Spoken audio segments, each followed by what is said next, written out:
పిల్లలు కావాలనే మీ కలను నెరవేర్చుకోండి. మొదటి కన్సల్టేషన్, మొదటి స్కానింగ్ ఉచితం. వివరాల కొరకు హెడ్ ఫెర్టిలిటీని సంప్రదించండి. కానీ ఒకటి ఏంటంటే వరదు కళ్యాణి గారు కానీ మిగతా కొంతమంది లీడర్లు కానీ మీకు జగన్మోహన్ రెడ్డి గారు ఏమీ తక్కువ చేయలేదు, అంటే మీ సర్వీసెస్ ఉపయోగించుకున్నందుకు మీకు బాగానే చేశారనేది వాళ్ళ వాదన.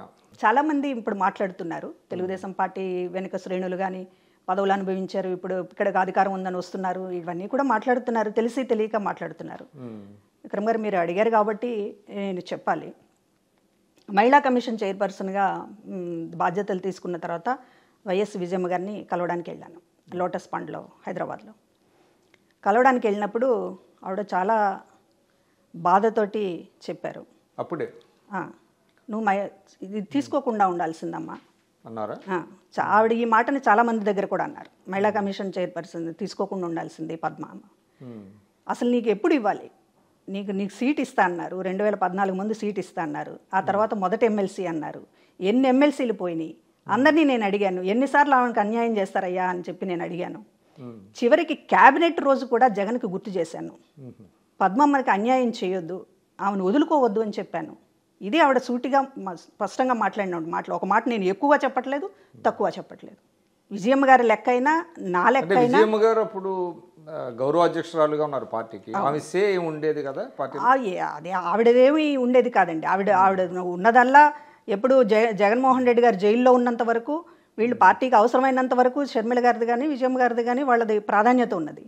ఎప్పుడైతే ఈయన జైలు నుంచి బయటకు వచ్చాడో పార్టీని పూర్తిగా మళ్ళీ ఆయన చేతుల్లోకి తీసుకున్నారు. ఇంకా వీళ్ళ అవసరం అనేటువంటి ప్రాధాన్యత తగ్గింది. ఎన్నికల ప్రచారం వరకు వాడుకున్నారు. ఆ తర్వాత అసలు ఆవిడని ఏ నిర్ణయాల్లో ఆవిడ చేశారు. చివరికి ఆవిడ ఈయన ముఖ్యమంత్రి అయిన తర్వాత జస్ట్ వైఎస్ఆర్కి అవార్డ్స్ ఇస్తున్నప్పుడు కూడా ఆవిడ జస్ట్ ఒక బొమ్మలా నిలబడాల్సిన పరిస్థితి స్టేజ్ మీద. ఆవిడ గౌరవాధ్యక్షురాలుగా ఎప్పుడు కీ రోల్ తగ్గిపోయిందంటే జగన్మోహన్ రెడ్డి గారు అందరికీ చెప్పేది ఇంకా ఒక పవర్ సెంటర్ ఒకటే ఉండాలి, వేరే ఉండకూడదు, అందుకే నేను ఎవరికి ఇవ్వలేదు అనేటటువంటిది చెప్పారు. కానీ చుట్టూ ఉన్న పవర్ సెంటర్స్ అన్ని వాళ్ళ దగ్గర వాళ్లే కదా. నా బాగా గుర్తు 2012 బై ఎలక్షన్స్లో మీరు విజయమ్మ గారితో ఉన్నారు. అవును. తర్వాత ప్రచారంలో కూడా మీరు నేర్కోవటం విజయమ్మ గారితో ఆల్వేస్ మీరు ఒక షాడో లాగా ఉండేవాళ్ళు.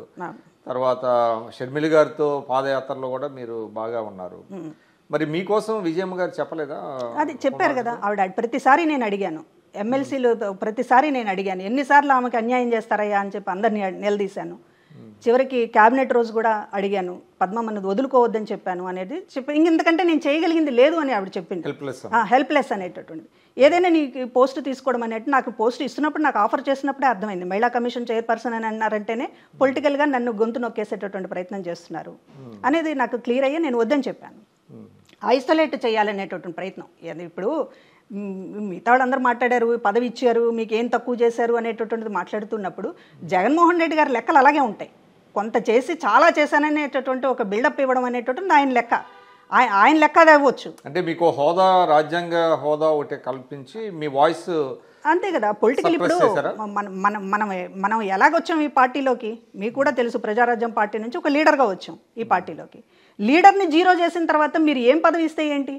మీరు ఉద్దేశపూర్వకంగా మీరు కావాలని ఎప్పుడు అంటే ప్రారంభంలో గ్రహించలేదా? ఖచ్చితంగా నేను గొడవ చేశాను 2 రోజులు సజ్జల గారి దగ్గర, మిగతా వాళ్ళ దగ్గర. అందరూ ఉమెన్ కమిషన్ చైర్పర్సన్ నాకు ఇవ్వడంలో ఏంటి అసలు మీ ఇదేంటి అని చెప్పి చాలా గట్టిగా మాట్లాడాను, ఆర్గ్యుమెంట్ చేశాను, బాధపడ్డాను, ఏడ్చాను.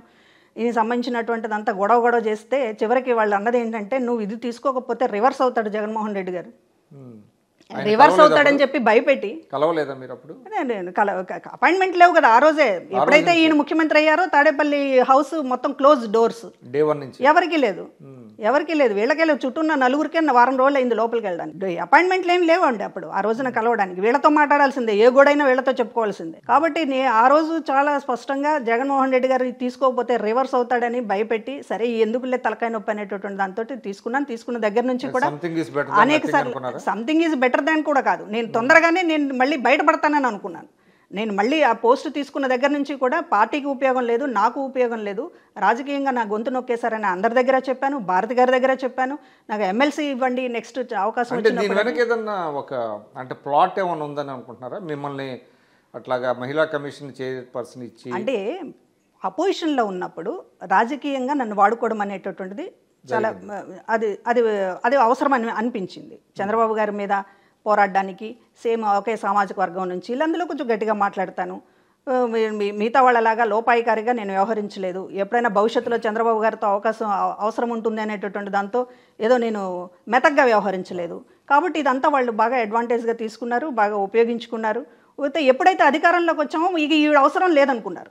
మళ్ళీ ఓడిపోతామనో లేకపోతే మళ్ళీ అవసరం వస్తుందనో అనుకోలేదు. మళ్ళీ ఓడిపోయిన తర్వాత మళ్ళీ నన్ను ఫీల్డ్లోకి రమ్మని అధికార ప్రతినిధి లేకపోతే మహిళా విభాగం అధ్యక్షురాలు ఇవన్నీ ఇస్తారు.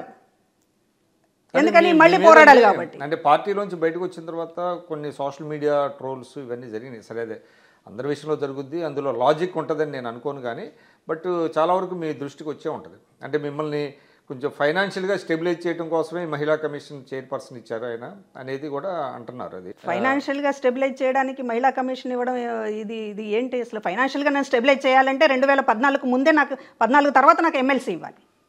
ఫైనాన్షియల్గా స్టెబిలైజ్ చేయడం అనేది ఎవరు అడిగారు? ఇప్పుడు ఇదే మాట మాట్లాడే వాళ్ళందరికీ నేను చెప్తున్నాను, జగన్మోహన్ రెడ్డి గారు నాకు చాలా బాకీ ఉన్నారు. నేను అందుకే విజయమ్మ గారి మాటలు ఇందాక చెప్పాను. నేను ఇప్పుడు నా మొత్తం కూడా నాకున్నటువంటి లైఫ్ని, నాకున్నటువంటి పొలిటికల్ ఇదిని అంతా కూడా నాశనం చేసి ఇవాళ మళ్ళీ నేను జీరో నుంచి మొదలెట్టాల్సినటువంటి పరిస్థితి తీసుకొచ్చిన తర్వాత జగన్మోహన్ రెడ్డి గారు నాకు జీవితకాలం బాకీ ఉన్నారు, వసూలు చేస్తా వడ్డీతో సహా. ఆయన నాకు బాకీ ఉన్నారు, నేను ఆయనకి ఏం బాకీ లేను.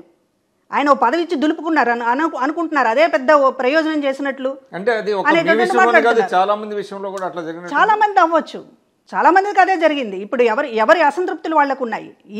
నేను ఉప ముఖ్యమంత్రిని చేశాను, లేకపోతే నేను రాజ్యసభ సభ్యుని చేశాను, నేను మంత్రిని చేశాను, ఏం తక్కువ చేశాను? మహిళా కమిషన్ చైర్పర్సన్ ఇచ్చాను, ఏం తక్కువ చేశాను? ఇది ఆయన లెక్క. కానీ మా లెక్కలు కూడా ఉంటాయి కదా. ఆయన లెక్క ప్రపంచానికి అర్థమైంది. కానీ ఎందుకు ఇవాళ జగన్మోహన్ రెడ్డి గారిని వదిలిపోతున్నారు ఇంతమంది అనేటటువంటిది ఆయన ఆలోచించుకోవాలి కదా. ఆయన తరపున మాట్లాడే వాళ్ళు ఆలోచించాలి కదా. ఇప్పుడు మాట్లాడే వాళ్ళు మీలాంటి వాళ్ళు కూడాను, లేకపోతే మీలంటే మీరనే కాదు, విశ్లేషకులు కావచ్చు, ఎందుకు ఇంతమంది పార్టీని వీడుతున్నారు అనేటటువంటిది కదా మెయిన్ పాయింట్. ఎందుకు జగన్మోహన్ రెడ్డి గారి కుటుంబం దూరం అయింది? ఎందుకు జగన్మోహన్ రెడ్డి గారికి సంబంధించినటువంటిది ఇవాళ అనేక సార్లు అన్నారు, మీరు మా ఫ్యామిలీ మెంబర్ అన్నారు నన్ను. ఫ్యామిలీ మెంబర్ అంటే ట్రీట్మెంట్ ఇలా ఉంటుందా అని నేను అడిగాను ఆయన్ని చివరిలో వచ్చేటప్పుడు.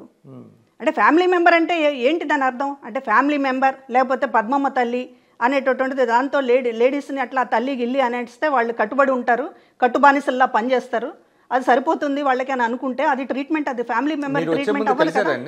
కలిశానండి, కలిశాను. గెలిచిన తర్వాత నేను కొంచెం విషయాలు సూటిగానే మాట్లాడాను. చాలా ఓటమి తర్వాతే కలిశాను. ఇవాళ నాకు జరిగినటువంటి అన్యాయం అనేటటువంటిదని చెప్పాను. బహుశా రాజకీయాల్లో ఎవరు ఇలా ఉండరు ఇంత ఓపికగాని కూడా చెప్పాను.